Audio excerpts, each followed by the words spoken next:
ও মুসলমান, ইসলাম তো আমাদেরকে পশুদের প্রতিও দয়াদ্র হতে শিখায়। ইসলাম আমাদেরকে পশুদের প্রতি নির্দয় হওয়া থেকে নিষেধ করে। বুখারী শরীফের 2363 নম্বর হাদিসের বর্ণনা, মুসলিম শরীফের 2244 নম্বর হাদিসের বর্ণনা। عن ابي هريره رضي الله عنه قال قال رسول الله صلى الله عليه وسلم, হযরত আবু হুরায়রা রাদিয়াল্লাহু আনহু থেকে বর্ণিত, রাসূল করিম সাল্লাল্লাহু আলাইহি ওয়াসাল্লাম ইরশাদ করেছেন, فبينما رجل يمشي بطريق اشتد عليه العطش, এক ব্যক্তি পথ চলছিল, রাস্তায় তার প্রচন্ড পিপাসা লেগে গেল, সে প্রচন্ড পিপাসার্ত হয়ে গেল। فوجد بئرا فنزل فيها فشرب ثم خرج, রাস্তায় সে একটি কূপ দেখতে পেল, কূপের মধ্যে কষ্ট করে নেমে পানি পান করে আবার উঠে আসলো। فإذا كلب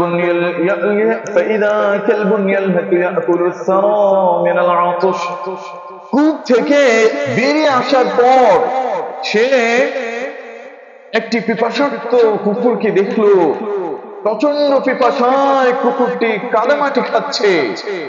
এই অবস্থা দেখে তার মনে দয়া জাগলো। রাসূল করিম সাল্লাল্লাহু আলাইহি ওয়াসাল্লাম ইরশাদ করেন, فنزل البئر فملأ خفه ثم أمسكه بفيه, মনের এই দয়াদ্র চিত্ততার কারণে সে কষ্ট করে আবার কূপের মধ্যে নেমে গেল। এরপর তার চামড়ার মোজার মধ্যে পানি ভরে নিল। এরপর সেই মোজাকে মুখের মধ্যে নিয়ে মুখে আঁকড়ে ধরে কামড় দিয়ে ধরে কূপ থেকে কষ্ট করে আবার উপরে উঠল। এরপরে সেই কুকুরকে পানি পান করালো। আল্লাহ পাক রব্বুল আলামিন তার বান্দার এই কষ্ট এবং একটি কুকুরের প্রতি তার এই দয়াদ্র মানসিকতার কারণে, দয়া প্রদর্শনের কারণে এত খুশি হলেন, তার জিন্দেগীর সমস্ত গুনাহ খাতা আল্লাহ মাফ করে দিলেন। সুবহানাল্লাহ। قالوا يا رسول الله وإن لنا في البهائم أجرا, সাহাবায়ে কেরাম এই ঘটনা শুনে রাসূল পাক সাল্লাল্লাহু আলাইহি ওয়াসাল্লামকে জিজ্ঞাসা করলেন, ওগো আল্লাহর রাসূল, পশুদের উপকারের মধ্যেও কি আল্লাহ পাক রব্বুল আলামিন আমাদের জন্য প্রতিদান রেখেছেন? পশুদের প্রতি দয়া প্রদর্শনের মধ্যেও কি আল্লাহ পাক রব্বুল আলামিন আমাদের জন্য পুরস্কার রেখেছেন?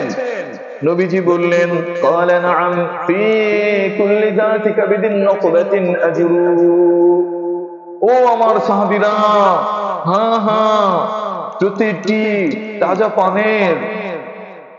প্রাণের অধিকারী পশুর উপকারের মধ্যেও আল্লাহ পাক রব্বুল আলামিন তোমাদের জন্য প্রতিদান রেখেছেন, পুরস্কার রেখেছেন। যেমনি ভাবে আল্লাহ পাক রব্বুল আলামিন তার এই বান্দাকে কুকুরের প্রতি দয়া প্রদর্শনের কারণে, দয়াদ্র চিত্ততার কারণে খুশি হয়ে ক্ষমা করে দিয়েছেন। ও মুসলমান, এই হলো আমাদের ইসলামের শিক্ষা, এই হলো আমাদের নববী আদর্শের দীক্ষা। মুসলমান, কোন প্রাণীর প্রতি অযথা জুলুম করা যাবে না, কোন প্রাণীকে অযথা কষ্ট দেওয়া যাবে না। আর মানুষকে কষ্ট দেওয়া তো অনেক অনেক অনেক গুরুতর ব্যাপার, কঠিন ব্যাপার।